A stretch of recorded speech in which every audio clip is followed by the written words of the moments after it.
Zoti Idrisi, jemi në 82 vjetorin e masakrës, së popullsisë qame, të popullit qame, të kësaj pjese për mua të Shqipërisë, edhe si popullsi, edhe si gjeografi që e thoni vetë. Tani më intereson bashkëpunimi i juaj me shoqatat qamëria, që megjithatë për fat mirë, si thirrje kujtesës, janë bërë gjithandej, sidomos në Kosovë, një shoqat që unë e kam përcjell në punën e saj, në tendencat e saj për sensibilizim të përhershëm të popullit shqiptar me historinë qame, me plagën qame, me masakrat qame, dhe cili është bashkëpunimi juaj, në çfarë nivelesh, si ka filluar, si e keni mbaj dhe si e mbani?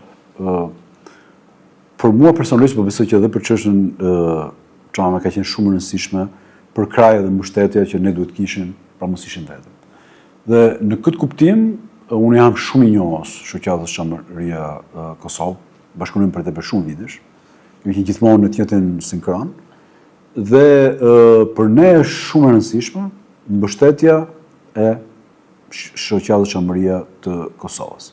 Pra, ne nuk jemi vetëm, por dy pjesët e shqiptarisë, Kosova dhe Qamëria, na duhet tani të, si dy krahë të Shqiponjës, na duhet të ngejmë çik Shqiponjën tani në fluturim drejt kësaj. Pra, për kraja, mënyra se si ne kemi bashkërënduar punën e gjithë kësaj kohe, ka qenë gjithmonë për t'u lavdëruar dhe për ne ka qenë dhe është shumë e rëndësishme. Në dy shoqata unë jam investuar, personalisht i kam parë shumë të rëndësishme. Shoqatën Patriotike Qamëria në Kosovë, prandaj kam dhe këtë dijenin që ka shumë në Kosovë që kanë emrin Qamërie, nuk e gjen në Shqipëri. Apo që në Kosovë ka shumë Qamëri, sepse ne të dy krave na ka mungu atë dheu e kombit sa kanë gjetë gratis, dhe e dyta ka qenë në krijimi i shoqatës Qamëria në Turqi. Pra, ne kemi arrit në vitin 2014-2015, unë kam shkuar dhe kemi kriju shoqatën Qamëria në Izmir, të cilët kemi takuar atë pjesë të Qamërisë e cila u shpërngun nga Qamëria mas traktatit Lozanës në vitin 1123. Pra unë e dija nga historia që 1123-shën, duke i qujtë turq që kanë marrë dhe i pjesë shumë të madhe, 20-30% popullsisë kanë qenë në Turqi në Izmir. E dija nga historia, pastaj duke pyet, duke bo, gazetari Sokol Braj dhe shumë të tjerë, arritim që t'i gjem. Jam knaq, sepse ti takoje, ishim dy pjesë, pra ne shqiptarët të Qamërisë në Shqipëri dhe ata që ishim shpërngur drejt Turqisë, që takoheshin mas 99 vjetësh. Dhe të dy ne flisim të njëjtën gluhë. Qish je, qish vajte, qish shkon, nga të kemi marrë djalë. Pra, koha kishte ndaluar. Po këtë kam ndjerë kur ata na pritën me shumë kënaqësi, ne hapëm shkollën shqipe atje që vazhdon sot e kësaj ditë, dhe pjesa e artit është Tumankuqja, Osman Taka, vallet që i bashkojnë kolanës së vlerë të gjithë treve shqiptare, edhe janë të njohura, dhe ne fillum të kërcym ata, sikur 99 vjet ishin zero. Të dy kërcenim dhe këndonim të njëjtën gjë, flisim të njëjtën gjuhë, dhe kjo është shumë interesante dhe shumë e rëndësishme.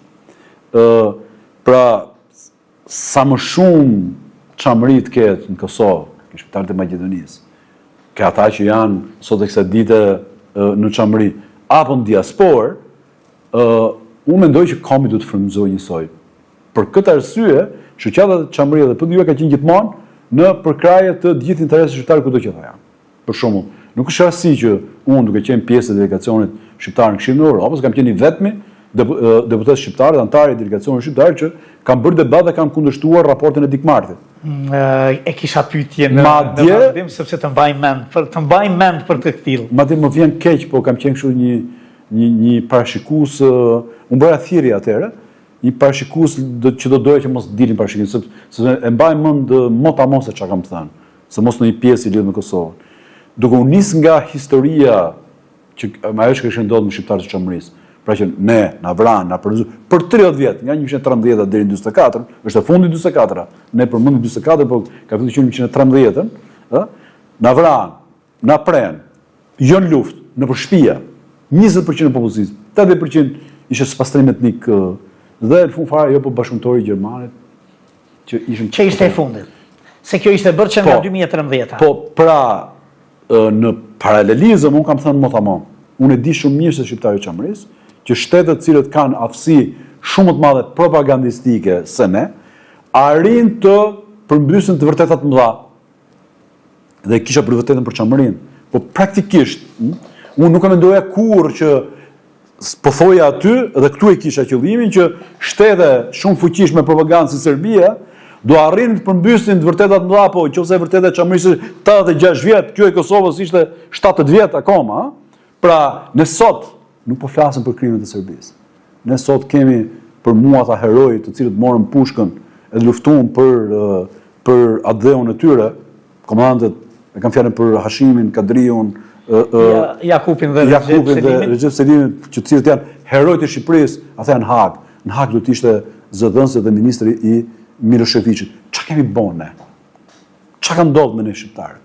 Shumë herë kanë thënë gjithë qeveria të Kosovës që pse nuk i merrni ato fotot që mi veshin aty ke gardi i qeverisë dhe të bëjnë një muze si Holokausti që kanë 60 vjet që e bëjnë e bret për t'i kujtuar kujdo se ç'a ka ndodhur në Kosovë, por për të kujtuar si kujtesë historike që edhe mos ndodhin më gjëra të tilla. Pra, unë e thoja nga përvoja si shqiptar i qamërisë, po kur të them drejtën nuk e mendoja që do ndodhte kështu me Kosovën. Pra, ajo që po ndodh sot me Kosovën që duke sikur po godet themeret, ne se kuptojmë akoma ndoshta mirë. Ne shqiptarët e qamërisë kemi provuar mbi kurizin tonë. Dhe prandaj unë kam pas këtë vokacion atëherë në Këshillin e Evropës. Po ne po kaq zëshëm kemi qenë për shqiptarët e Maqedonisë. Klubi Patriotëve të ri, pjesë e PDU-s, në vitin 2013, mos gabojmë, ka bërë një protestë për gjuhën shqipe tek ambasada maqedonse në Shqipëri. Atë që po bën tani. Po kaq zëshëm kemi qenë për shqiptarët në Malzi. Pra kudo ku ka qenë, ose vinë politikanë shqiptarë, deputetë dhe më shumë se kaq dhe më takojnë dhe më thonë, shpëtimo, tani po e kuptojmë ne, pse ti bën kështu për qamërinë, sepse kemi qenë për pushime në park, ardh dhe mvol, dhe aty shohim që jo, dhe që është mrekullisht e bukur, vazhdimi i kontinuitetit të Sarandës e Konisporit, po thonë, ata gjithë flisin shqip. Po mirë them unë tani, a e pa që ishte tokë shqiptar, a ishin shqiptarët, a ishte shumë e bukur. Po kjo nuk është e imja më, kjo është e gjithë. Dhe kur të vini këtu, mos rrini me arra në gojë që se përmenin çështjen çame se na mërzin Greqia, sepse ne nuk kërkojmë ndryshim kufish. Po ama historinë, gjeografinë, të drejtën, ne edhe të vërtetën absolutisht do ta mbrojmë dhe do të flasim për të. Po më ta thash edhe rast tjetër që kur më the prapë e vërteta, prapë unë kam një lloj kështu reagimi se ti e ke atë aftësi që të bësh ti kështu jashtë kornizave të emisionit. Po ta përsëris, nuk është e vërteta e lexuar. Nuk është e vërteta as e Skënderbeut, as e Ismail Qemalit. Është e vërteta e babait tim, e kam shtëpi akoma, kam gjallë. Pra është e vërteta ime, nuk po rrëfoj një histori. Historia e qamërisë është historia ime, historia e babait tim, nuk është histori e 7 breza. Po çdo gjë mund të shuhet, vetëm identiteti jo. Absolutisht. Kujtesa, historia, arsyeja pse ne jemi, padyshim që nuk mund të shuhen kurrë. Dhe nga kjo anë, se më thonë disa 82 vjet, po ju them që shko, 82 vjet vërtet janë shumë. Po ju them, çështja armene, që në ca vjet lobim, derisa u njoh. Çështja shqiptarët e Kosovës, luftu gati 100 vjet për të arritur këtu ku jemi sot. Pra, këto çështje nuk kanë mosh. Dhe më kujtohet shumë mirë një plak i nderuar, i burri vjetër më mirë, po e them, i Kosovës, ku më ka bërë përshtypje, po shifsha televizionin në Kosovës para 2-3 vjetësh, që kishin marrë një dëshmitar të masakrës Reçakut. Edhe po i thonë atij burrit vjetër që i thot po se kanë kaluar kaq vjet. Edhe i thot një fjalë që mund kanë ngel mend dhe e përdor. Thot genocidi nuk ka mosh. Ja. Dhe për ne s'ka mosh genocidi. Sigurisht. Sigurisht edhe për gjithë. Por nga krau tjetër, po jam krenar, edhe për çka ka bërë shoqëria e Çamërisë, edhe PDU-ja, edhe gjithë shqiptarët e Çamërisë, që megjithëse kanë kaluar 82 vjet, ne prapë nuk harrojmë, jemi të fortë, jemi në këmbë, harresën e kemi mund. Tani na duhet çështja e drejtësisë të avantazhojmë, por ti ke djem dhe vajza të shqiptarëve të Çamërisë, të shkolluar, të edukuar, që dinë ç'a bëjnë dhe dinë ç'a kërkojnë, të cilët unë jam i bindur që do ta vazhdojnë dhe do ta çojnë shumë akoma tepër përpara. Pra, kjo është një çështje që ne e mbajmë gjallë bashkë me këtë dhe shqiptarinë dhe në forcimin e shtetit shqiptar. Kur kemi për herë të parë pushtetarë të cilët janë aty për të përfaqësuar interesat e shqiptarëve, dhe jo thjesht interesat e ditës, padyshim që edhe kjo çështje sepse i ka të gjitha aty. Dikush, po e bëj vetë pyetje, tani kur po bëshim javën çama. Më thot po ne tash duhet të hyjmë në Europë, tha edhe kështu që si i bëhet tani, që të presim një çik se ne gjithmonë jemi në pritje. Ne kemi 82 vjet, herë pritëm Kosovën, pastaj liberalizim e vizave, pastaj pritëm NATO-n, që na thon mos se NATO sepse vërtet Greqia vën vetën për çdo gjë, kjo Greqia e mirë. Po desha të them këtë gjë.